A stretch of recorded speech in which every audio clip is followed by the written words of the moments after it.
Mustapha, bonsoir et bienvenue sur ce plateau pour cette rubrique La Une des journaux. Bonsoir, Chérifatou Parizo. Alors, qu'est-ce qui fait la une des journaux de cette semaine?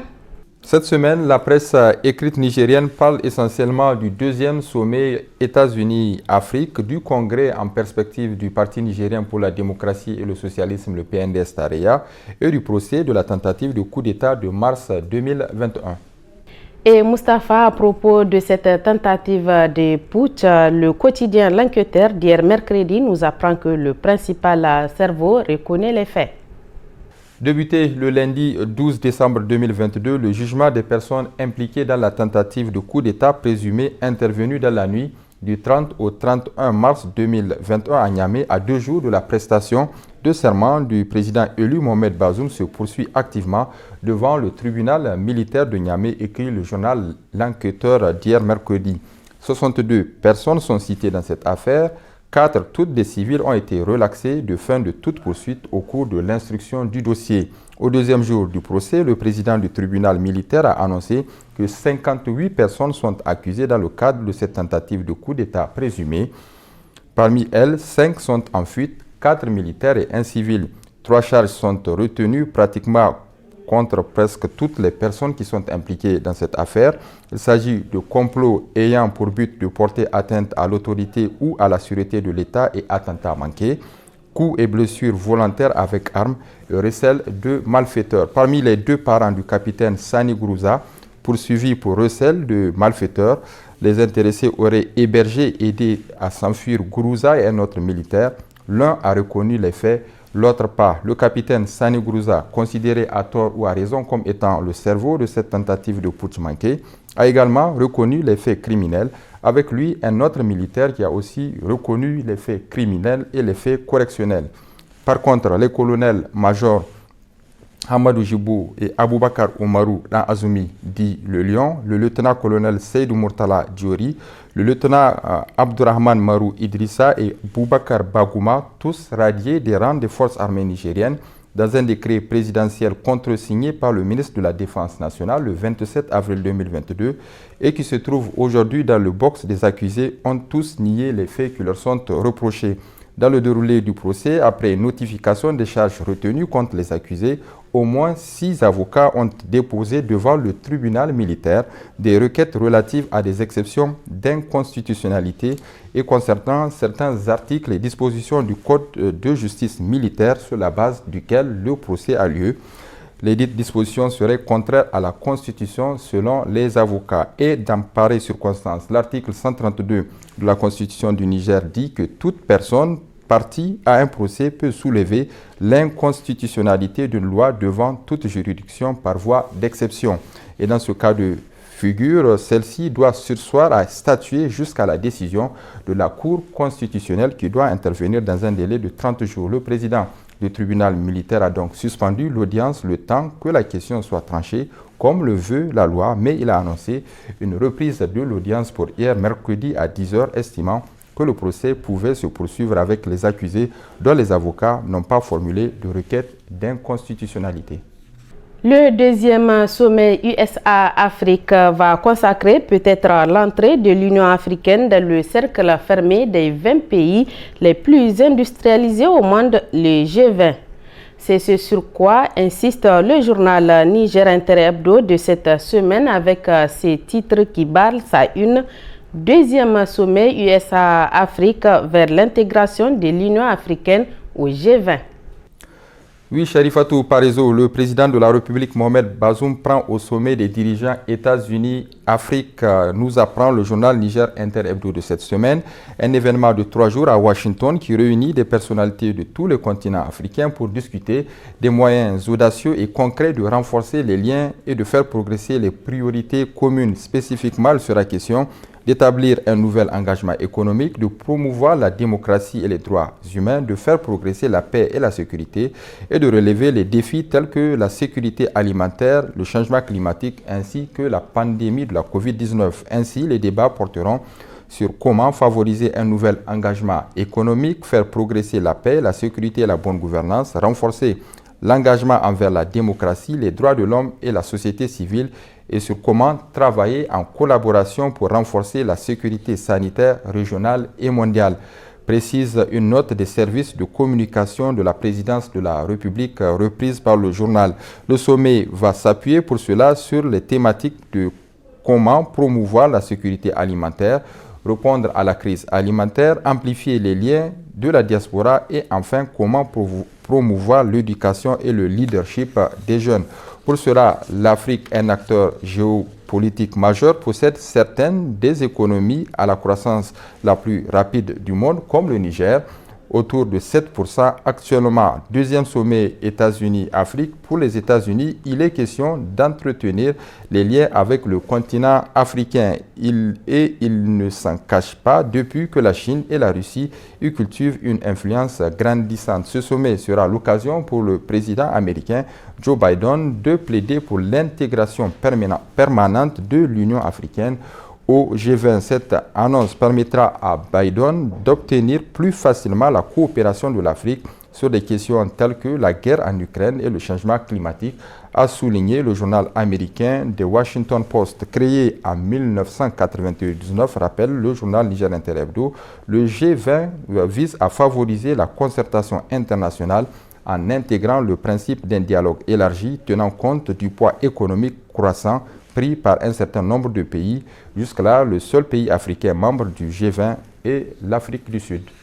Et sur le même sujet, le quotidien gouvernemental Le Sahel du mercredi 4 décembre 2022 nous apprend que le président de la République, Mohamed Bazoum, est effectivement à Washington, aux États-Unis d'Amérique, où il participe avec une cinquantaine d'autres chefs d'État du continent au sommet des dirigeants États-Unis-Afrique. En marge de ce deuxième sommet, le chef de l'État a reçu en audience une délégation du Millennium Challenge Corporation, conduite par sa directrice générale, Madame Alice Albright. Il ressort de cette séance de travail que le Niger a signé le premier compact régional Niger-Bénin pour un montant global de 500 millions de dollars, dont plus de 300 millions de dollars pour le Niger. Ce premier compact régional se concentrera essentiellement sur l'amélioration du réseau routier de l'axe Cotonou-Niamey. Et à ce sommet UA Afrique, la Fondation Nour de la Première Dame a eu à un déjeuner de travail à l'université John Hopkins Bloomberg de Baltimore sur des questions liées à la santé de la reproduction avant d'animer un panel sur le même sujet avec les étudiants de la dite université. Le journal Le Canard en furie consacre sa une à la tenue du congrès du parti au pouvoir et c'est sous le titre « Congrès PNDS Tareya, le mouvement Hamzari en embuscade ». Dans quelques jours, les taréistes tiendront leur grande messe à Niamey du 24 au 25 décembre 2022 précisément, nous rappelle le journal Le Canard en furie. Ce congrès ordinaire pour le renouvellement de l'instance dirigeante suprême du parti fait l'objet d'un intérêt particulier au sein de l'opinion nationale. Pour motif, les Nigériens veulent savoir si, à partir de ce congrès, le président Bazoum va chercher à s'émanciper de l'emprise excessive de son mentor qui l'entrave dans sa volonté de changer le mode de gouvernance désastreuse de l'État qu'elle a hérité de Issoufou Mahamadou. Au vu du rôle que justement Issoufou Mahamadou a eu à jouer dans le renouvellement des instances de base du parti en prélude à la tenue de ce congrès, sans nul doute, conclut le confrère, c'est l'actuel haut représentant du président de la République, Foumakoye Gado, qui sortira président du parti à la fin de ce congrès avec des camarades pro-Issoufou autour de lui sur la table de séance. Les hommes du clan Bazoum qui voulaient voir celui-ci sortir de son confinement et s'émanciper de son mentor seront écartés. Du coup, l'assainissement de la vie publique qu'il a promis d'engager dans son discours d'investiture restera lettre morte. Il faudra d'ailleurs s'attendre à ce qu'il s'amplifie au cours des 3 années et quelques mois qui lui restent pour parachever son premier mandat. La clé de la libération pour Mohamed Bazoum est le mouvement Hamzari qui aura été créé pour le soutenir mais qui n'est toujours pas actif. Le mouvement a bel et bien vu le jour et ceux qui sont derrière attendent seulement la fin du congrès pour le mettre en branle dans les semaines à venir, apprend le journal de sources dignes de foi. D'aucuns soutiennent même que le dit mouvement risque de se transformer en parti politique si d'aventure les camarades tentent d'étouffer Bazoum dans sa volonté de rompre avec la malgouvernance. Mais nous n'en sommes pas encore là et le processus va s'accélérer certainement après le congrès. En politique, toujours, le journal Le Monde d'aujourd'hui de cette semaine estime que la majorité présidentielle est pratiquement devenue un piège mortel pour les alliés. Dans l'arène politique de notre pays, il y a un parti qui a bien compris comment se servir des alliés pour se renforcer et agir à sa guise sans risque d'être inquiété demain. C'est bien le PNDS Tareya, affirme le journal Le Monde d'aujourd'hui de cette semaine. En l'absence de tout contre-pouvoir pour stopper leur dérive, les Roses sont parvenus à neutraliser tous les contre-pouvoirs pour régner en seul maître à bord. Raison pour laquelle ils font preuve d'un cynisme sans commune mesure vis-à-vis de leurs propres alliés. Lorsque vous êtes en alliance avec les camarades Roses, ils ne vous laissent aucune marge de manœuvre. Leurs alliés de la mouvance pour la renaissance du Niger MRN comme ceux de l'Alliance pour la République APR sont en train d'endurer en silence ce cynisme des Roses. En témoigne cette récente vidéo publiée par le président du PJD Akika, Maman Hamissou, qui se plaignait d'avoir mouillé le maillot lors de la campagne électorale pour faire triompher Bazoum aux élections présidentielles. D'autres leaders de la MRN nourrissent aussi certainement le même sentiment, même s'ils ne sortent pas publiquement pour le dire. Malheureusement, ils doivent faire avec parce que ça fait partie des stratégies du PNDS Tareya pour les fragiliser. On assiste d'ailleurs ces derniers temps à des vagues de défection des militants des partis membres de la MRN au profit du Parti Rose, avec à l'instar du RSD Gaskia qui bascule avec armes et bagages au PNDS Tareya. Même les grosses pointures de la majorité présidentielle, comme le MNSD Nasseria ou encore le MPR Jamhouria, ne sont pas épargnés par le phénomène.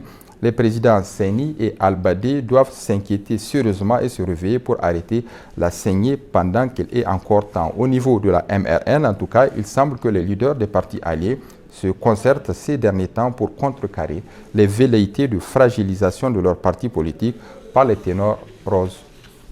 Et Sharifatou Parezo, avant de boucler cette revue de la presse de cette semaine, parlons de ce titre du journal quotidien La Nation numéro 1322 du 14 décembre 2022 qui a titré « Lutte contre l'insécurité des terroristes neutralisés et des dépôts logistiques détruits à Terra ». Le journal qui rapporte les conclusions du bulletin d'opération de l'état-major numéro 0032 des forces armées nigériennes, des actions de lutte contre le terrorisme et le banditisme sur toute l'étendue du territoire national ont été menées avec succès grâce à la vigilance et à la vaillance des forces de défense et de sécurité. Le bulletin indique qu'à l'ouest région de Tillabéri, dans la zone d'opération Yarti, le détachement de Sanam a interpellé en début de semaine 4 individus ayant livré des motos à des terroristes, et à l'est du pays, dans la région de Difa.